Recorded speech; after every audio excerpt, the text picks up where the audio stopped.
Olá, uma alegria mais uma vez poder compartilhar a palavra do Senhor contigo. E eu gostaria de perguntar para você como é que está a sua vida, como é que estão os problemas, as lutas, as dificuldades, né? E diante desse mundo caído no qual nós vivemos, nós precisamos encontrar esperança, né? Mas é triste quando nós olhamos para a circunstância. Como diz aquela música, né? Não olhe as circunstâncias, não olhe o seu amor. Porque se olharmos para as circunstâncias, nós ficaremos extremamente desapontados, né, entristecidos, desesperançosos, né? Essa imagem que eu coloquei aí de início é para dar a ideia de um assassino, ok? A mensagem de hoje, quando eu compartilhei com a igreja, eu até brinquei falando assim que iríamos descobrir alguns assassinos no culto, né? Porque nós vivemos dias maus, e aí o que que a palavra de Deus nos orienta, ou melhor, o que que ela afirma que vai acontecer, né? Devido ao aumento da maldade, o amor de muitos esfriará. As pessoas serão más, o egoísmo vai aumentar, você vai fazer o bem para alguém, a pessoa vai pagar com o mal aquilo que você fez, não vai reconhecer a sua atitude bondosa, a tua atitude de auxílio. Por isso que o foco não pode estar nas circunstâncias, não podem estar nas pessoas, mas sim em Deus. Em 2 Timóteo 3:1, um texto que até a gente já meditou aqui, rápido, ou citamos ele, melhor dizendo, nessas pregações de 1 João, diz que nos últimos dias os tempos serão terríveis, serão difíceis, serão perigosos, as pessoas serão egoístas, avarentas, presunçosas, arrogantes, blasfemas, desobedientes aos pais, ingratas, ímpias, sem amor pela família, irreconciliáveis, caluniadores, sem domínio próprio, cruéis, inimigos do bem, traidores, precipitados, soberbos, mais amantes dos prazeres do que amigos de Deus. Veja que a realidade é uma realidade extremamente difícil no qual nós vivemos, porque nós já vivemos os últimos dias. 1 João deixa isso muito claro. A maldade aumenta, o amor esfria. A necessidade de cuidar, de servir as pessoas, ela existe, ela é real, ela é necessária. Mas muitas vezes as pessoas que já se entregaram, já se doaram, já serviram, já entregaram o seu coração, elas foram magoadas e aí hoje o raciocínio delas é assim, não faço mais isso, né? Porque quando eu fiz de todo o coração, eu fiz para ajudar, fui, né?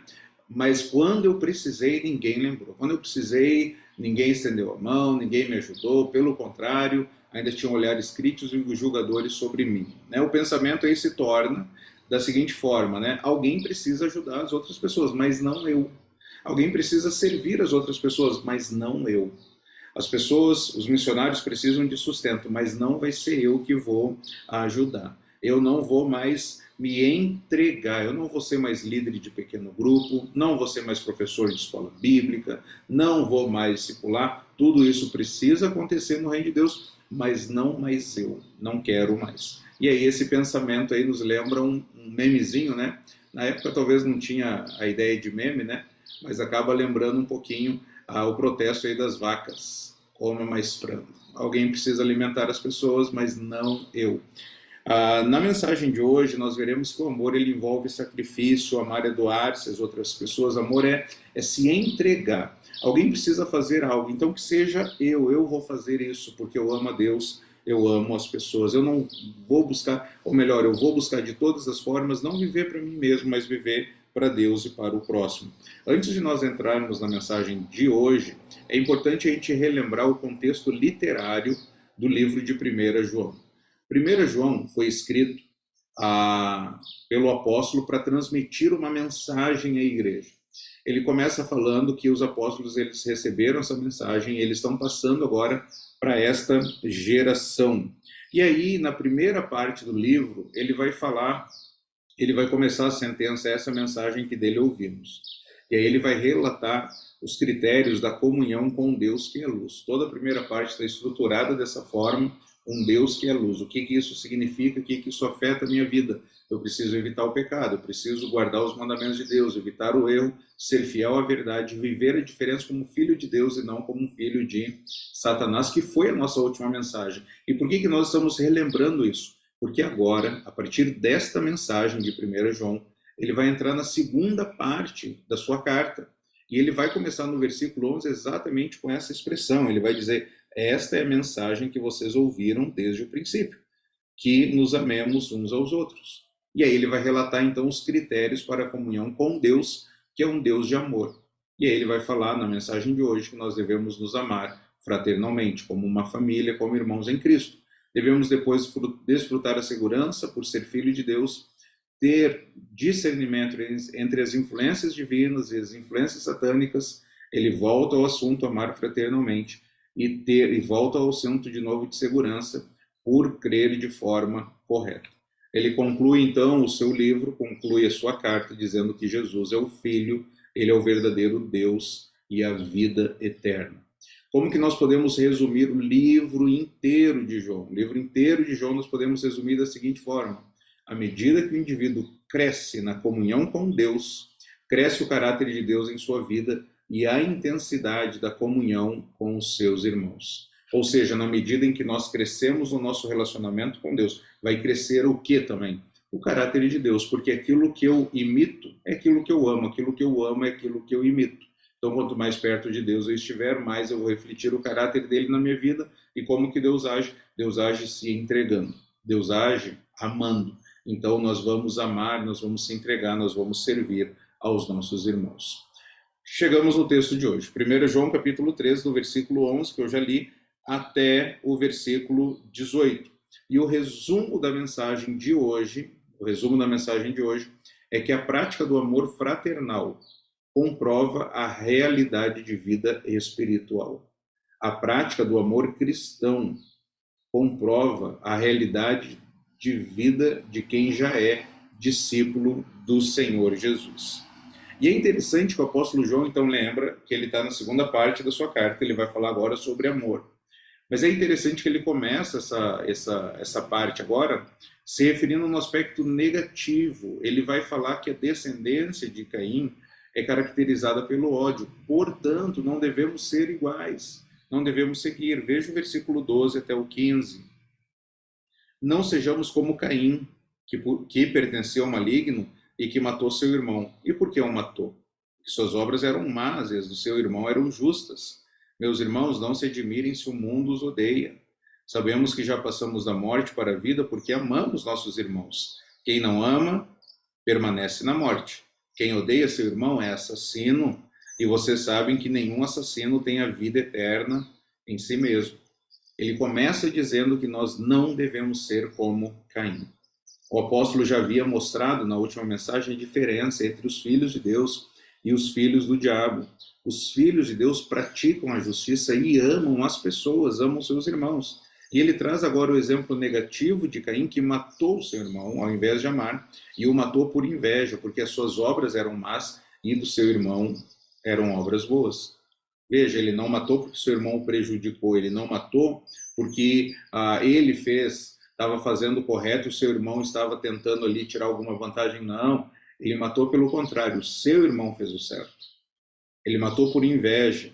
Abel era um homem que está na galeria da fé, Hebreus 11:4.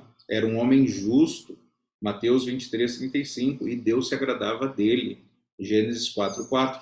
Ao invés de Caim seguir o exemplo do seu irmão Abel, Caim matou, porque Caim pertencia ao maligno.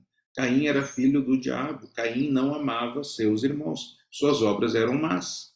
A lição que a gente aprende aqui é que a filiação não fica oculta. Ela se revela, as atitudes manifestam de quem nós somos filhos. Os filhos de Deus manifestarão amor. Já os filhos do diabo vão manifestar ódio. No trato com as pessoas difíceis, os filhos de Deus, ao invés de manifestar ódio, vão manifestar amor. Desta forma, nós não devemos nos admirar se o mundo nos odeia. O mundo é descendente de Caim. Eles nos odiarão porque as suas obras são más, como foram as obras de Caim. E nós, se nós buscarmos a praticar obras como de Abel, obras justas, o mundo vai acabar nos perseguindo. Os fariseus mataram a quem? Mataram a Jesus, o homem mais justo que pisou nessa terra aqui, sendo Deus encarnado, sem mancha de pecado, sem nem traço pecaminoso. Jesus foi morto porque os fariseus, olhando de determinado aspecto, porque os fariseus o mataram, porque os fariseus eram do maligno. Ou seja, guarda isso, se nós seguirmos os passos de Jesus, o mundo nos odiará. Se você seguir, buscar fazer o que é certo, o que é correto, o que é piedoso, o mundo vai odiar. Da onde que a gente tira essa ideia, né, tão forte? Olha o que diz em João 15, 18 e 19. Se o mundo os odeia, tenho em mente que antes me odiou. Se vocês pertencessem ao mundo, ele os amaria, como se fossem dele. Todavia, vocês não são do mundo, mas eu os escolhi, tirando-os do mundo. Por isso, o mundo os odeia. Nós não pertencemos ao mundo, nós pertencemos a Jesus. Estamos praticando valores contrários aos valores do mundo, não seguimos o fluxo desse mundo, seguimos a Jesus. Por isso é natural, não devemos nos espantar se o mundo nos odiar. É interessante que em Timóteo, o apóstolo Paulo diz: todos que desejam viver piedosamente em Cristo Jesus, eles serão perseguidos. Então fazer o correto vai trazer perseguição. Mas o Filho de Deus, mesmo num contexto de ódio, ele vai amar. Porque o texto no versículo 14 diz que nós já passamos da morte para a vida. Nós retribuímos com amor aqueles que nos odeiam. E isso não é natural a nós, não, irmãos. Isso não é natural a nós, é só Cristo vivendo em nós. Você não consegue amar alguém que te odeia. Você não consegue. Você não consegue. Você precisa de Cristo vivendo em ti. Nós precisamos de Jesus. E isso, quando aconteceu, é uma evidência de que nós temos a vida eterna, porque foi isso que Jesus fez por nós. Você pode pensar assim: Caim matou seu irmão, ok, ele era mau, ele era do diabo, mas eu não tenho coragem de matar um animal, quanto mais uma pessoa. A questão, meus irmãos, é que Deus não julga apenas a ação, ele também julga a intenção. Mateus capítulo 5, versículo 21 a 22 diz que quando nós odiamos, quando nós chamamos alguém de louco, quando nós nos iramos contra alguém, nós já corremos o risco de ir a julgamento, de correr o risco de ir ao inferno, porque isso não caracteriza aqueles que são filhos de Deus. Então, se eu odeio alguém, se eu estou irado contra alguém perante Deus, eu já estou cometendo assassinatos, eu já estou matando essas pessoas no meu coração. E se nós odiamos, é uma evidência que nós não nascemos de novo.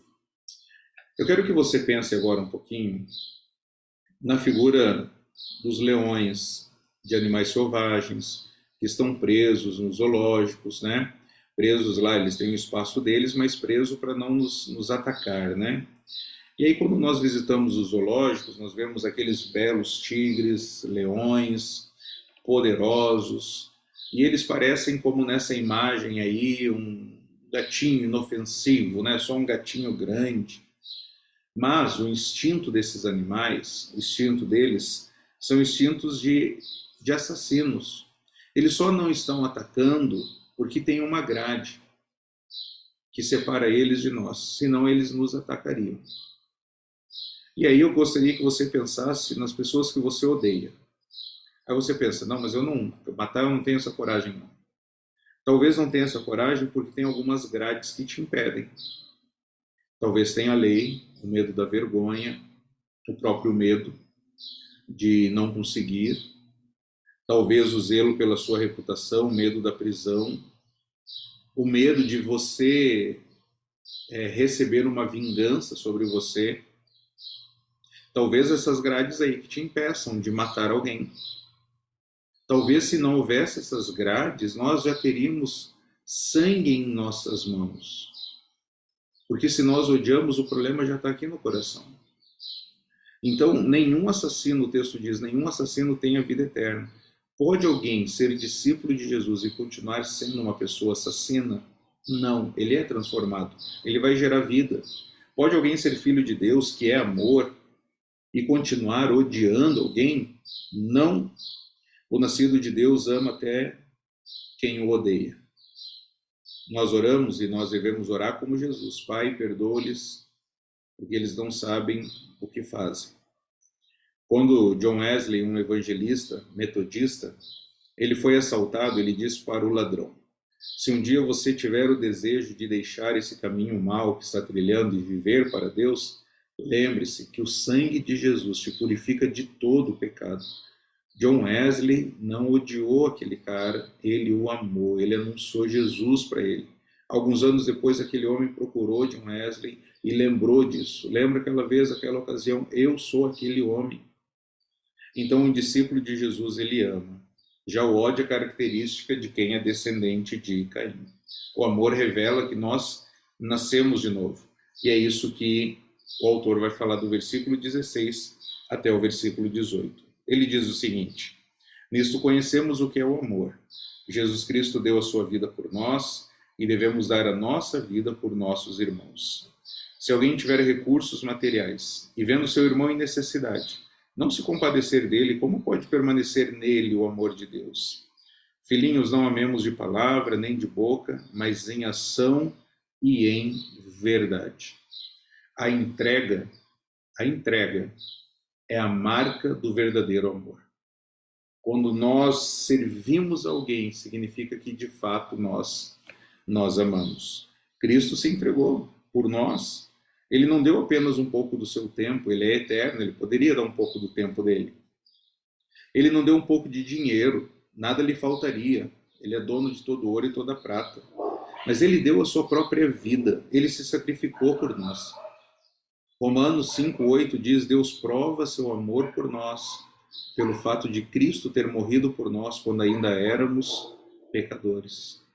Quando estávamos mortos em nossas transgressões e pecados, inimigos da cruz, Deus nos deu vida por meio de Jesus Cristo. Nós bem lembramos de João 3,16, porque Deus amou o mundo de tal maneira que deu seu Filho unigênito, para que todo aquele que nele crer não pereça, mas tenha vida eterna. E 1 João 3,16. E esse versículo aqui, que diz que nisso consiste o amor. Cristo deu, de fato, sua vida por nós, João 3,16. Mas 1 João 3,16 fala, e nós devemos dar a nossa vida pelos nossos irmãos. Isso envolverá o nosso tempo, amigo. Isso envolverá a nossa agenda, a nossa casa, o nosso carro, nossos recursos financeiros. O versículo 17, o apóstolo é muito claro. Você vendo algum irmão em necessidade e não ajudar, isso não é amor. O amor não é teórico, o amor se materializa, o amor se concretiza. Amor é ação, amor é atitude. A autopreservação é lei para nos manter vivos. Mas a abnegação é a lei para uma vida de significado.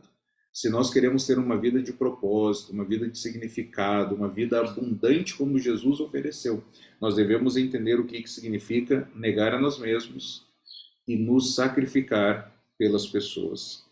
Mesmo com a possibilidade de sofrimento. Foi o que aconteceu com Jesus.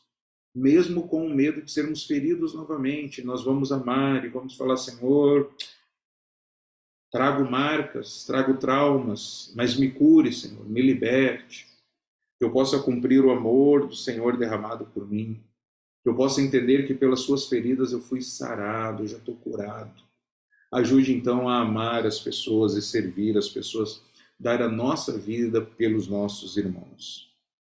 Você já reparou que a maioria das vezes, quando nós somos chamados a nos doar, entregar um pouco mais, são aqueles momentos que nós pensamos em nós mesmos? Quem vai cuidar de mim? Quem vai me dar um ombro amigo? Quem que vai me ajudar quando estiver precisando? Nesses momentos, Deus nos chama. Vamos lá, levante-se, sai do seu lugar e seja uma bênção na vida de alguém. E aí, às vezes, nós vamos lamentando, vamos chorando, vamos questionando. Mas aí, irmãos, quando Deus faz a obra, é impossível não lembrar que a glória é dele. É Deus que opera em nós e através de nós. Tudo que nós temos vem dele. Romanos 11:36, pois dele, por meio dele e para ele são todas as coisas. Aí quando alguém vier nos agradecer, muito obrigado porque você fez isso. Você vai falar, irmão, tudo isso é pela graça de Deus. Tudo isso aí é para a glória de Deus, não tem a ver comigo, tem a ver com Jesus. Louve a ele. Então Deus nos capacita, ele nos sustenta e ele nos comissiona. É Deus que faz tanto querer quanto realizar. Então entregue-se em amor, da mesma forma como Jesus se entregou por você. Eu gostaria de terminar essa reflexão aqui fazendo exercício para você lembrar de alguns nomes. A gente viu na primeira parte acerca do ódio e vimos na segunda parte acerca do amor. Eu gostaria que nessa reflexão você pensasse agora, existe alguém ele fez o mal e você o odeia por isso, clame ao Senhor, ore ao Senhor, para que o ódio seja substituído pelo amor. Não seja um assassino. Um assassino não tem vida eterna. Quem odeia, o ódio é característica de quem é descendente de Caim ainda. Quem carrega no seu coração o ódio é sinal ainda que ainda não experimentou o amor de Deus que foi derramado no seu coração.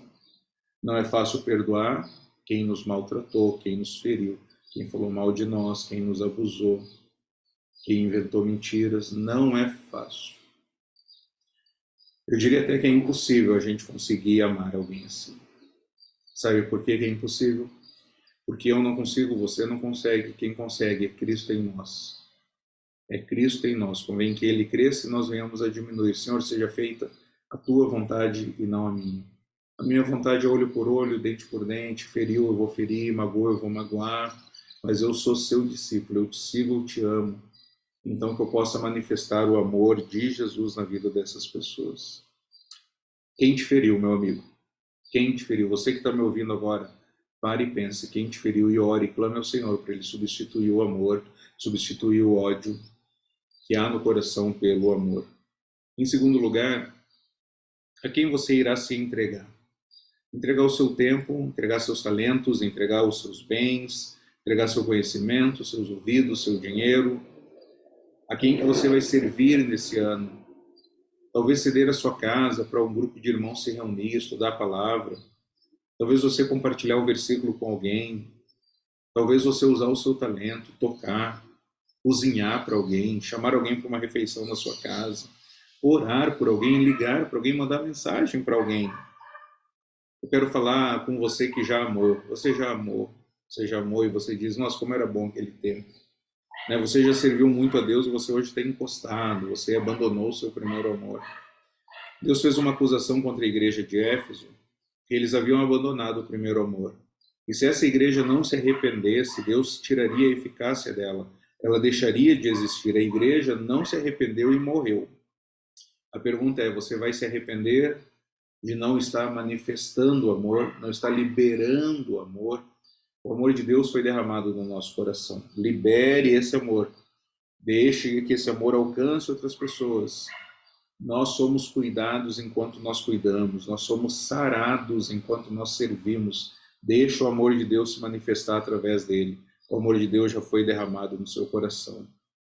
Lembre os nomes de alguém que te fez mal. Lembre os nomes de quem você vai servir. Mas acima desses nomes existe um nome que está acima de todo nome.